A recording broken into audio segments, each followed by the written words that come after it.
Hello ladies and gentlemen, thank you so much for watching this video. This video is all about, let's discuss from the KP system perspective on Jupiter. So you might have seen lot many of my videos which discuss prompts which is based upon the prediction of Sage Parashara Hora Shastra, which is related to Vedic astrology, or in the basic terms, in the native terms, we call it as Sage Parashara Hora Shastra, or a Vedic astrology, or a traditional astrology. These are all the different names for the Vedic astrology. But the system which we have been following all the while was related to Vedic astrology. But there are some of my viewers who follow the KP system, Krishnamurti Panchangam. Okay, so that's another system of astrology, so which I'll be talking to you from the perspective of planet Jupiter. Okay, so let me tell you one thing. So ideally Vedic astrology stress about the planetary alignment in your birth chart depending upon the zodiac sign it is sitting. So ideally we consider certain planets which are positive or a negative or a neutral depending upon the zodiac sign it is sitting. From the Vedic astrology perspective, we will not actually touch the nakshatras. Okay, from the KP system, they will not really mind about which zodiac sign the planet is sitting, but they will be focusing more about which nakshatra that planet is sitting. And depending upon the nakshatra lord, they consider that planet is positive and they consider that planet is negative. They don't consider the zodiac sign. But in my predictions, the prediction which I give for all my clients, I check from the Vedic astrology perspective, I check from the KPI system perspective. So both the systems analysis I will be generally provide in my consultation analysis, because I don't undervalue any system. I believe on both the systems, because you need to check the zodiac signs, in friendship and enmity of the planet that is sitting in your birth chart, and also we need to analyze from the nakshatras perspective as well, which nakshatra the planet is sitting in your birth chart. Where is that nakshatra lord is sitting? All those things will be thoroughly analyzed by checking your birth chart. Okay, so let me tell you one thing. So from the Vedic astrology perspective, we'll be just checking about the planets, planetary alignment of your birth chart with regards to zodiac signs, with regards to your lagna as well. Lagna is basically called as ascendant. Ascendant becomes the first house for the Vedic calculations.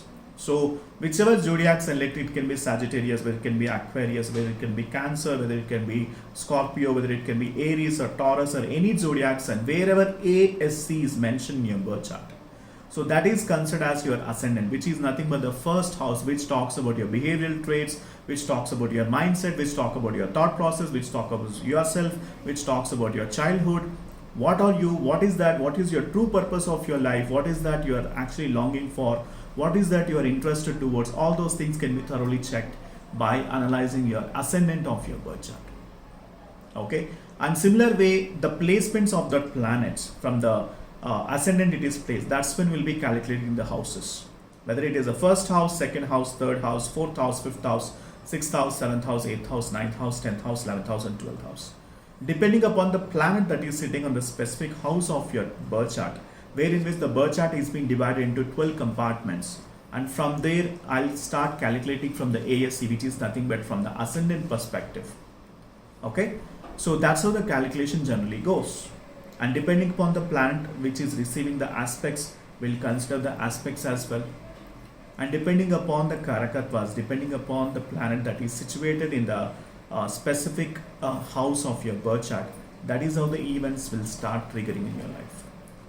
And that event will be positive or a negative depending upon the planetary position in your birth chart. If the planet is sitting in the bad state, obviously the events might turn out to be negative. If the planets are sitting in the positive state, obviously the events turn out to be positive ones, depending upon the planetary alignment. That's what I keep telling. So this is how generally the Vedic calculations will be. But from the KP system perspective, they don't really care about ascendant, they don't really care about which zodiac sign it is sitting, but they care about the nakshatra the planet is sitting. Let's say the Jupiter nakshatras are basically Punarvasu, Vishaka and Purva Bhadrapada. These are the three nakshatras in which Jupiter becomes a karaka. Jupiter is acting as a nakshatra lord for all these three stars. Okay, if at all you born in a Vishaka nakshatra, if at all you have born in the Punarvasu nakshatra, if at all you have born in the Purva Bhadrapada nakshatra, obviously you will have lot of qualities pertaining to planet Jupiter. Jupiter is the planet of auspiciousness. Jupiter is the planet of optimism. Jupiter is the planet of expansion, development. Jupiter is the planet of power and authority. Jupiter is the planet of wealth. Jupiter is the planet of children, grandchildren, grandparents, respect. Okay, all these are all karakattvas of Jupiter. Jupiter is also a significator for opportunities. Okay, so if you check all the videos pertaining to planet Jupiter in my YouTube channel, you'll be getting a very good idea about it. Okay, and let's say the Jupiter is placed in the Shravana Nakshatra. Let's say Jupiter is placed on the Ashwini Nakshatra. Let's say Bharani Nakshatra. Let's take this as an example. Jupiter is placed in the Aries zodiac sign. Okay, and Jupiter is placed on the Bharani Nakshatra, second pada or something. Then obviously for Bharani Nakshatra, the Lord is Venus. And let's say the Venus is sitting in the 11th house of your birth chart. So whenever Jupiter planetary period comes in your life, okay, as the Nakshatra Lord Venus is sitting in the 11th house, then during that point of time, during the Jupiter Mahadasha or Jupiter Antradasha, when Jupiter starts ruling in its transit in a favorable way, then this Jupiter will start granting you good amount of hopes and wishes. Your hopes and wishes will get fulfilled. Your finances, your financial goals will be fulfilled, and you'll be attaining financial stability.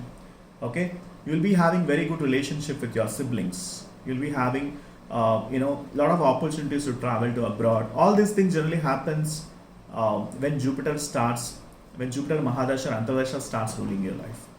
That is because of the reason the Jupiter is placed in the Bharani Nakshatra, and for the Bharani Nakshatra, the Lord is Venus, and Venus is placed in the 11th house. And the 11th house talks about hopes and wishes. 11th house talks about siblings, younger siblings or elder siblings.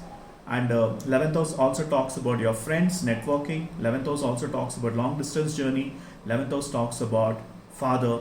Okay, 11th house talks about mainly gains, any gains in that matter. It can be money gains, it can be opportunity gains, it can be job gains, anything related to your personal life or a professional life. Any gain in your life can be seen from the 11th house. And that planet, the Nakshatra Lord, is sitting basically in the 11th house, which is an indication that whenever Jupiter Mahadasha or Jupiter Antardasha comes, this planet starts providing its results. These significators start giving that as a blessing in your life, which I just mentioned. Okay, and let me give you another example. Okay, let's say Jupiter is placed in Shravana Nakshatra. Okay, and for Shravana Nakshatra, the Lord is basically moon, and let's say this moon is placed in the 5th house. Okay, 5th house talks about children, 5th house talks about education, 5th house talks about romance, 5th house talks about love affairs, 5th house also talks about fortune. Okay, 5th house also talks about Purva Punyasthan, the luck from your previous life. Okay, 5th house also talks about comforts. 5th house also talks about general happiness. For all these things, basically, let's say we are giving an example of Jupiter here, right? Sorry, I'm missing the track. Please excuse me for that. So Jupiter is placed in the Shravana Nakshatra, and the Nakshatra Lord of the Shravana Nakshatra, the Lord is basically moon, and moon is placed in the 5th house. So that means what? Okay, whenever Jupiter Mahadasha comes, okay, you'll receive some kind of good news through children. You'll receive some kind of good favors through your support from your friends. You will start receiving. You might start getting into a love affair, because 5th house talks about love affairs. 5th house talks about romance. You will turn to be romantic during that point of time. Then 5th house also talks about luck. That means with less efforts, you'll be gaining the success.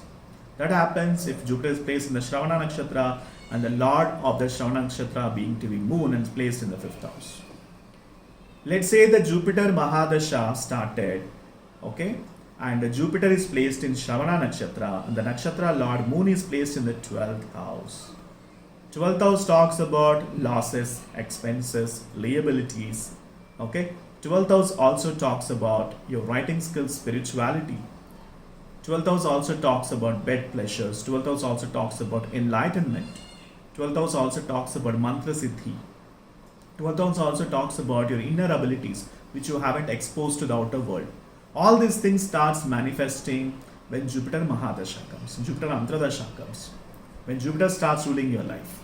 Why? Because Jupiter's nakshatra lord Shravana, Jupiter is placed in the Shravana nakshatra, and the nakshatra lord Moon is placed in the 12th house. 12th house 90% talks about the negative attributes, because 12th house is an Upachaya house.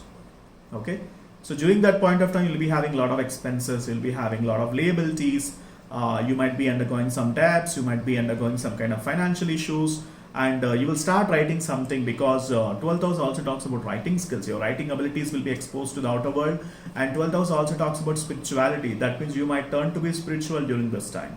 Okay, 12th house talks about enlightenment. Okay, so you'll be finding out the true purpose of your life. You might be doing a job, you might be doing so many other things, but you'll be confused about what is my true purpose of my life, for what reason I have come onto this earth. So we'll start exploring your own self, you'll start introspecting about your own self until you get an answer for it. 12th house also talks about meeting Sadgurus. So during this point of time, you might meet your guru, you might be meeting your teacher who will be showing you the pathway in your life. So all those things generally happens if at all Jupiter is placed in the Shravana nakshatra, and the nakshatra lord Moon is placed in the 12th house.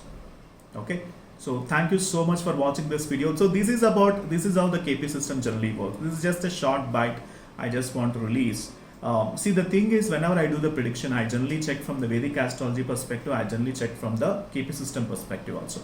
The combination wise, I'll be generally giving the prediction, because depending upon what my clients are asking, I'll be giving everything. But at the same time, the clients will be having the specific questions or a concerns and a problem from where they need an astrological guidance or a suggestions perspective. So from that point of time, I will be choosing which system to be used, which appropriate system will provide an accurate analysis. Based on that, I'll be checking and I'll be giving the prediction accordingly. So anyways, I have a success track record of the clients which I'm serving across the globe. I'm really glad for whatever I'm doing. If at all you need my astrological consultation, the link is mentioned in the description section. Do book for an astrological consultation. Once I get a consultation order, I'll be able to help you with the complete analysis pertaining to your individual birth chart. Please book for an astrological consultation so that I can able to help you with your strengths, weaknesses, opportunities and threats. And also I can able to help you with the prediction analysis of all the 9 planets in your birth chart, not only just about Jupiter, not only just about any other system like Vedic system or the KP system, both the combination. I'll be able to help you in the analysis. And also the thing is, don't just follow one system. Don't just follow the KP system, don't just follow the Vedic system. Try to learn the knowledge from both the systems. So that, see, the thing is, as an astrologer, I know which system is most accurate. Okay, and I'm not here to debate that Vedic system is more accurate compared to the KP system. Both the system has its own pros and cons. Okay, but only thing is, unless until we analyze any birth chart from the deeper perspective, from the nakshatras perspective, will not be able to rule out the problems in the person's life. So that's the reason I use the Vedic system as well as KP system. Okay, so that's it for today. Thank you so much for watching this video. Please like, share and subscribe to my YouTube channel. Please book for an astrological consultation. The link is mentioned in the description section, and I'll wait for a consultation order. That will enable me to check your own birth chart and I can able to provide you the individual analysis pertaining to your individual birth chart. Okay, so thank you so much. Bye for now.